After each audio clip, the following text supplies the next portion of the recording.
If you think all black people are oppressed and a black person tells you I'm not oppressed and you get angry, that's because you're a racist and you think all black people are the same. So if you think that me being black means that I'm having the same experience as, let's say, Malia Obama or Sasha Obama, who grew up in incredibly privileged circumstances, it's because you're a racist. That's it. It's that simple. You're a racist. If you can't understand why all black people don't think alike and you get angry when a black person doesn't think the way you think they're supposed to think, it's not because you care about black people. It's because you're a racist and you're a narcissist and you really think that black people exist to make you feel good about yourself. So if you're out there and you're pounding your fists and you're saying Black Lives Matter and black people need to be heard, and then somebody shares a Candace Owens video and you go, oh, not that kind of black person, then you don't actually care about what black people think or what experiences black people are having.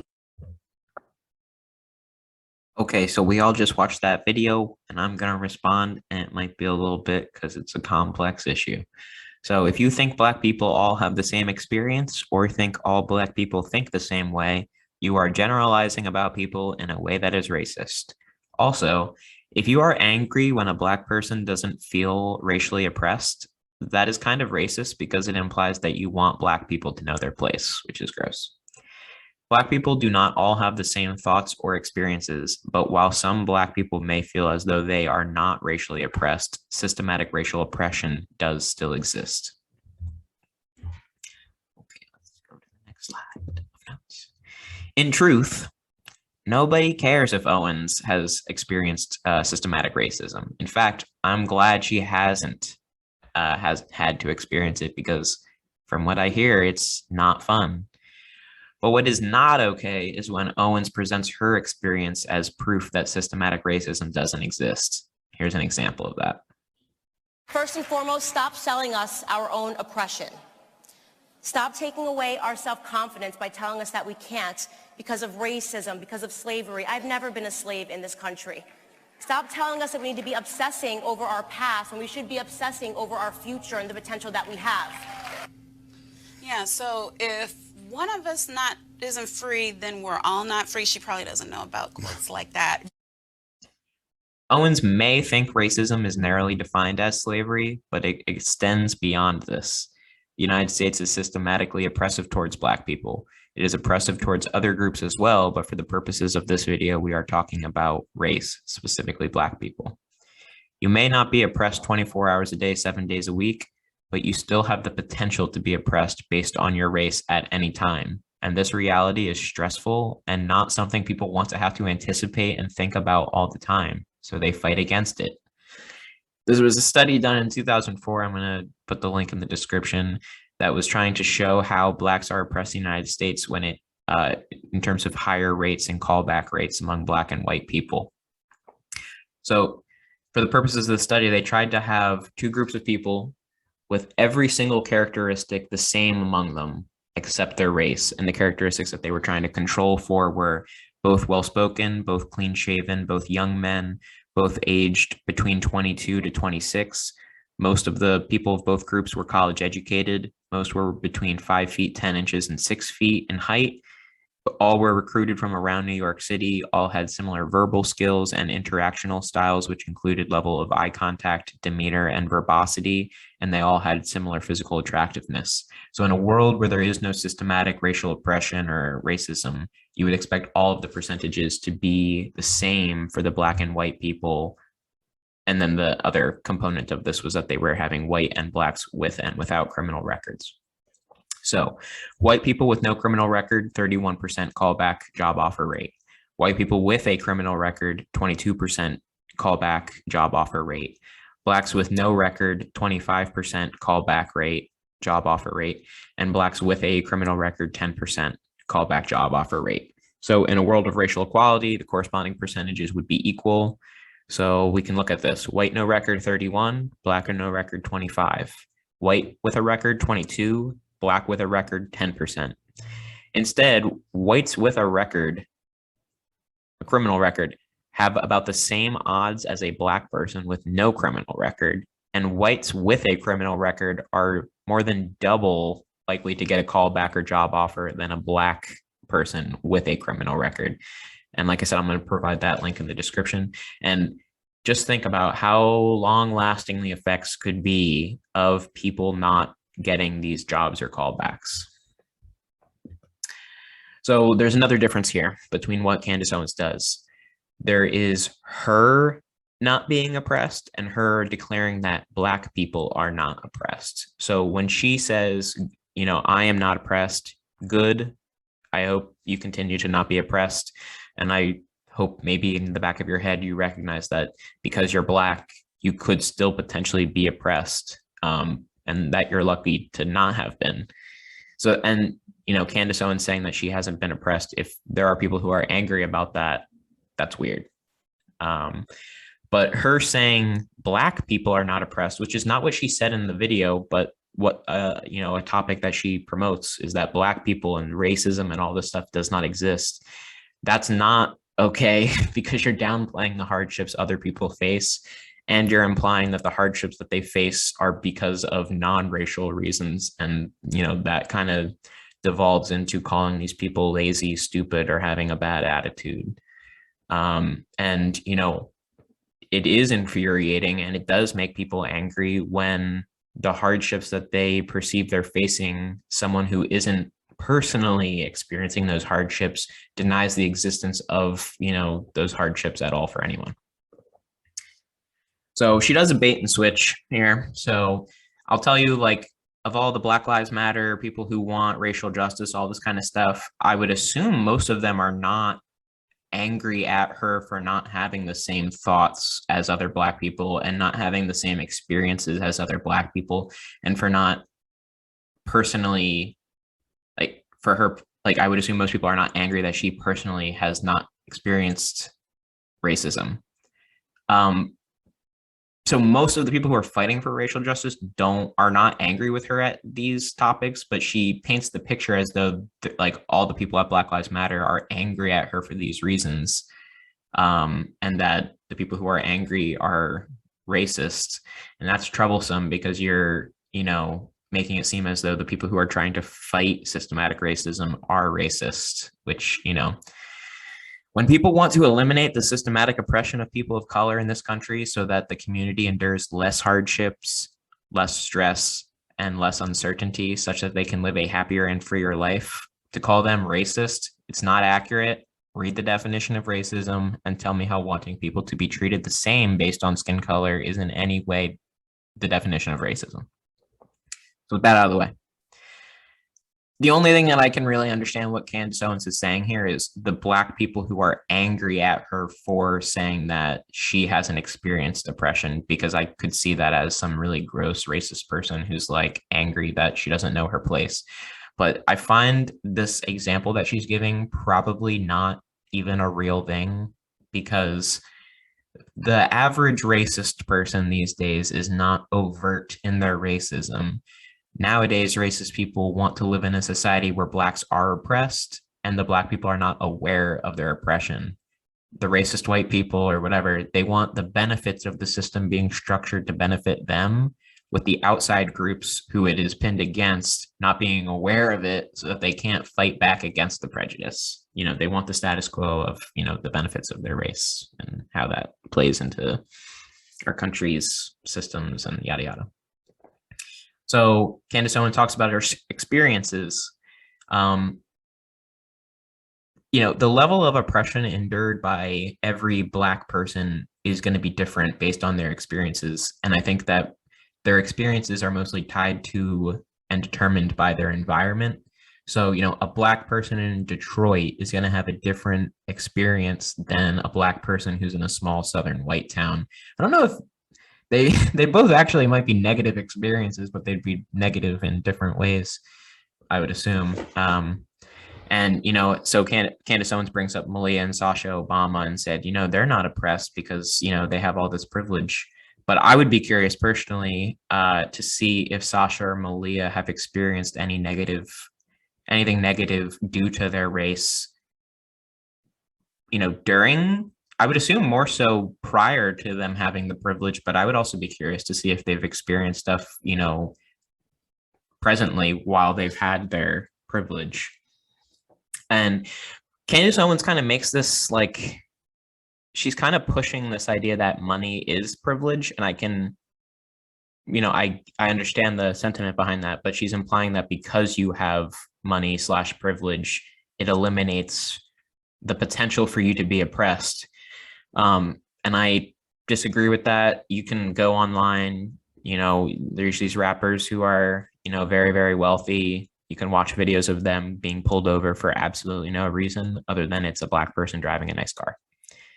I would call that racism. And I'm curious also, has Candace Owens ever had to experience an iffy experience with police or anyone based on her race? And if she has, would she be willing to say that her race played a part in that experience? Yeah, I mean, Owens's experience is different than the Obama children's experience, which is going to be random than some random Black guy that I meet on the streets experience. So that's why I'm saying it's not like, it doesn't make sense for someone to be angry that her experience isn't the same as other Black people's experiences, because they're all different experiences. It's just that they're all operating within a system that has some negative stuff at play. So, yeah, so I have here ideas that the system is racially oppressive and privilege may be a way to help you navigate around that oppression, but the possibility of it affecting you is always there. Just because Candace Owens hasn't experienced racial hardships doesn't mean that there are Black people, that doesn't mean that there are Black people who don't have to experience it, which is why the host is, in the previous clip that we just saw, said, if one of us is not free, then we are all not free. Whereas Candace Owens kind of has this idea of like, because I feel like I'm free, all Black people must be free. And I'm not talking about slavery. I'm talking about freedom from the racial oppression. Candace Owens says that all Black people do not think the same. When people are shielded from racism due to their privilege, it's not far-fetched for them to think that they are not oppressed, because you wouldn't be privy to the idea that your privilege is what has shielded you from having to have those racist or oppressed experiences. Because I'm not racially oppressed, then why is everyone else racially oppressed? Like, I don't have a problem with someone thinking that, and then people telling them why, hey, no, other people experience it. And then they are like, oh yeah, everyone has different experiences. My experience is not probably everyone else's.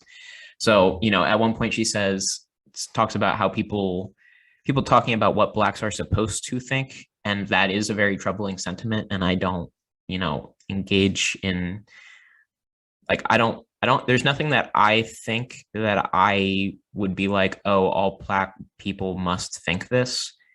I think she's putting the racial oppression, like the reality that it exists.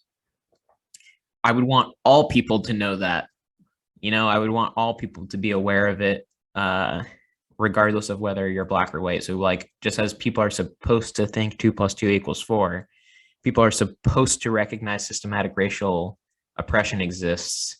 And when people are able to avoid this oppression due to their privilege, they are supposed to understand that they escaped it because of their privilege, and that the system still exists, the negative system still exists. Owens says Black people need to be heard.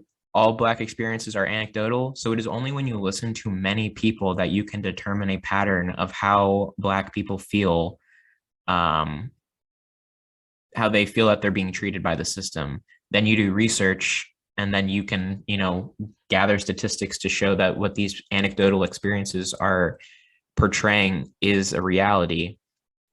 And she ties, Black people needing to be heard to her. So she's talking about when someone shows you a Candace Owens video, my response to that is, people don't care what you have to say because you don't understand how your privilege has limited the hardships you have had to face. You diminish the hardships of others, telling them it's their fault. And you are such a bad faith partisan actor that even if you were discriminated against because of your race, we wouldn't trust you to share that or have introspection about the existence of systematic racial oppression in the United States. Your job, Candace Owens, and for people who don't know what Candace Owens' job is, your job, Candace Owens, is to ignore the majority of Black voices and research, push an agenda that racial oppression doesn't exist in the United States, and convince people to stop fighting the system to change it for racial justice and equality. Your job is to perpetuate the system where whites benefit from how the system is set up, and perpetuate a system where minorities don't fight back, or, try and pave the way towards a system where minorities don't fight back. And you get paid a lot to do it, Candace Owens. I mean, you probably deserve a lot more money for the stuff that you're doing here because you work for racists. That's why they probably don't pay you what you deserve, because you're Black and you work for racists. But it's funny because you're in a world where you get paid enough that you're willing to sell everyone else out, but you're not paid too little, where you're like, bro, I need to get paid more because people are calling me a race traitor, and I need at least one more zero to mentally be able to deal with being called a race traitor on a daily basis. So that's your job, and it's gross. Similar to Jesse Lee Peterson. While people calling you a race traitor and all this kind of stuff is not fair, probably not fair, and you probably have been called worse, when millions and millions of Black people are ignored in their quest for equality, and instead a privileged Black girl who denies the existence of the oppression gets more coverage, it's going to make people angry at you, and they're going to say some shit that they probably wouldn't say to you in person. So Owens feels like it is unfair for people to tell her how to think when it is not her experience, but at the same time, she is telling people how to think when it is not their experience. She implies the people who want racial equality are racist, which is interesting because, it's a back and forth. So, she's saying, how dare you tell me how to think? I'm going to tell you how to think. And then she's saying the people who are fighting for racial justice are racist. And then the people who are fighting for racial justice would say that the people that employ her are racist. So it's a never-ending back and forth. I don't know if anything would ever change on that. But the only interesting thing about Owens's ideology is that she would likely say that people hyper-focusing on systematic racism is causing self-enslavement, which is a sentiment that is similar to what Kanye West seems to say.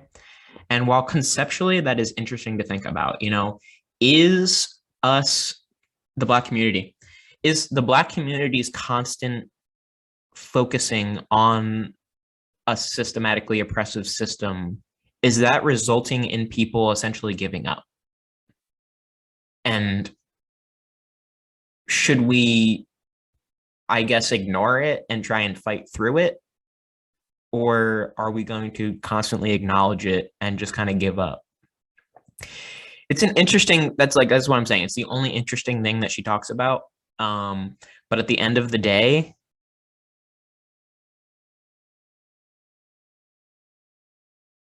just ignoring it is never going to change it.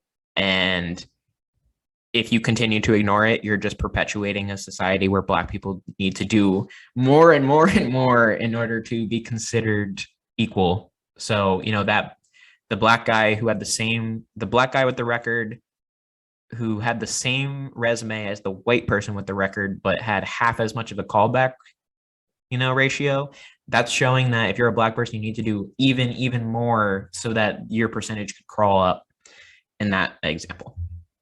So the thing that's interesting also is that the intricacies of the problems Black families face is really complex. But I think this video I'm about to show explains the circular nature of the hardships these communities face as a result of their systematic oppression. Let's watch that video.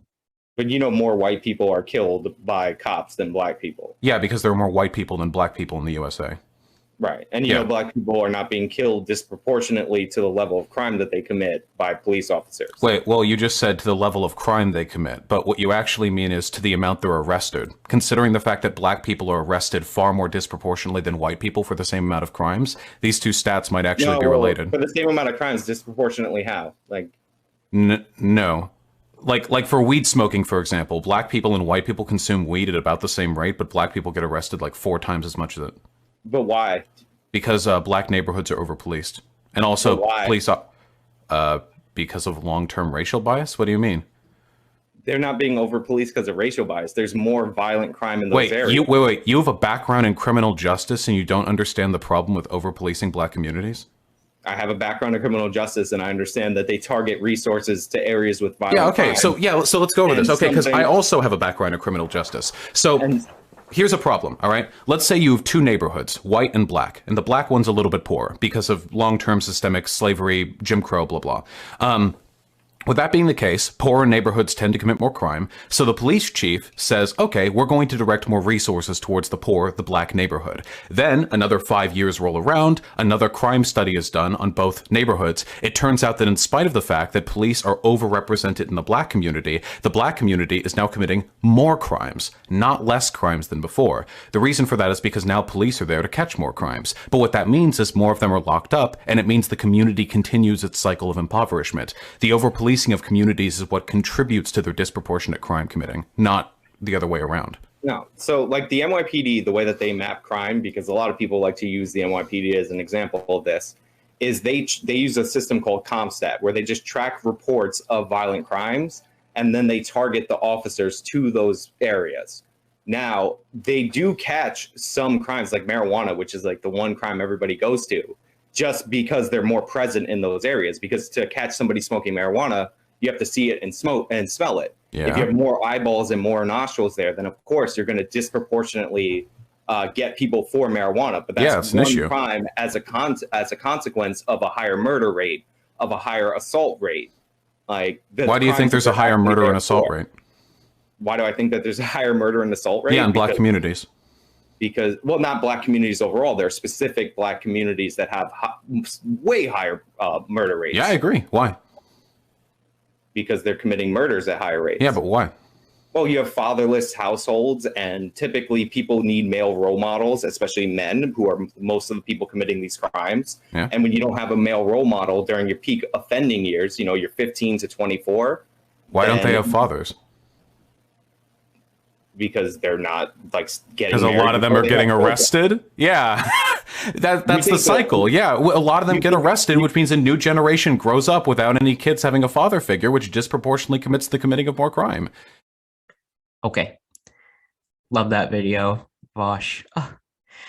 So Owens in multiple clips alludes to the idea that money and privilege gets people out of being discriminated against. I don't disagree with you on the fact that Black Americans are disproportionately being locked up. Mm-hmm. But what I disagree with you on is the reason why. It's nothing to do with, in my opinion, because we're Black. Like there's no sentence that you get 20 years because you're Black, but there is economic privilege in this country. And if you're rich and you can get a great lawyer and you can get off, then great. Like I've had girls had their, white friends of mine had their entire DUI go away because their dad paid the judge $25,000. It's not because she was white. It's because her dad had $25,000 to pay to a judge. Yeah. Money doesn't see color. But the Black community is economically depressed. Why? Because we continue to vote for people that are economically depressing us. Whether that is Obama's children or white girls who can pay off a judge. But Owens also acknowledges that Blacks are being disproportionately locked up.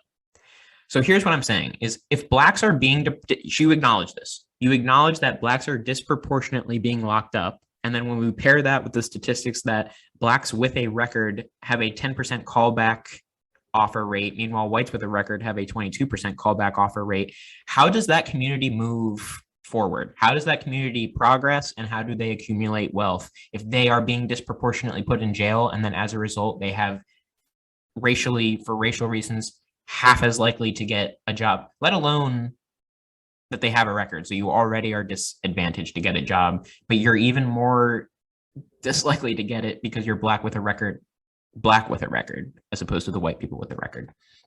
So Owens's strategy for how to move the Black community forward is to blame the Democrats, and that's her job because she's getting paid by Republican racist people, so she has to manipulate whoever will listen. She's a Black person, so I would assume most of her, what she's being targeted to do is trying to manipulate Black people into either voting Republican or just feel unsure about the Democratic Party to the point where they just don't want to engage in the political process and, disenfranchise them. So it's interesting because Owens acknowledges the dire consequences of children in a single parent home, as we can see in this video. Like, it all falls apart once you remove fathers from the home. And I talk about that often, and actually Barack Obama spoke about this. He gave a Father's Day speech, and he started talking about all the statistics of what happens when you remove a father from the home. One simple thing: remove a father from the home, and a child is 9 times more likely to end up in prison, 6 times more likely to drop out of school. 12 times more likely to end up in prison, 9 times more likely to drop out of school, 6 times more likely to lead a life of poverty, right? One single element. But what's interesting is that she doesn't blame racial stuff as it comes to policing as the reason for the fatherlessness. She blames welfare on the fatherlessness, and then by extension Democrats, because the Democrats are expanding the welfare state and yada yada. So at the end of the day, you're gonna believe what you want to believe on this, okay? My opinion, I think the war on drugs, started in 1971 and continuing today, has resulted in the over-policing of Black communities, incarcerating Black people at a higher rate. This creates an environment that influences the likelihood of Black children committing crimes themselves, as Candace Owens said in that previous video, all of whom upon exit of prison not only are at a disadvantage to get a job because of their record, but are even 50% less likely than whites who have a record. So it's like, you're being targeted because you're Black, and that's why more Black people are going to jail. But then also, once you get out of jail, you have a record, and now you can't get a job. And even white people who have a record are more likely to get the job, 50% more likely than you to get the job. So then what do? I'm a Black person with a criminal record, and I can't get a job. I'm probably going to do not legal things in order to survive. And then guess what? I'm going to go back to jail. And then I have kids in that little duration of time that I was out of jail, and now they're born, and then they grow up without a dad, and then so as Vosh was saying, it's a never-ending cyclical cycle. So my opinion is that about the policing and how policing is jobs and yada yada yada, or you can believe that the solution is eliminating the welfare state, and eliminating welfare will fix the Black community. Or do you think that there's a large web of systems that oppress people based on race? Or is it the welfare state? Do we need to give poor Black people less money, and that's going to solve fatherlessness? Anyway, I think Black people in present day United States experience systematic racial oppression. I want to reform these systems that oppress people. I don't think taking money away from poor Black families is the way to stop this oppression. And I'm sorry if this makes me racist, Candace Owens. By the way, just as a background thing, I mentioned this earlier. The reason Candace Owens wants to eliminate the welfare state is because the welfare state is funded by taxing the rich, the people who employ her, who then also make her rich. So it's that simple. Hey, we're the corporations, and we're the mega, we have all the money people. How about we pay Candace Owens money to convince people to vote Republican or not vote, so that then the Republican Party can eliminate the welfare state and reduce taxes on the rich and corporations.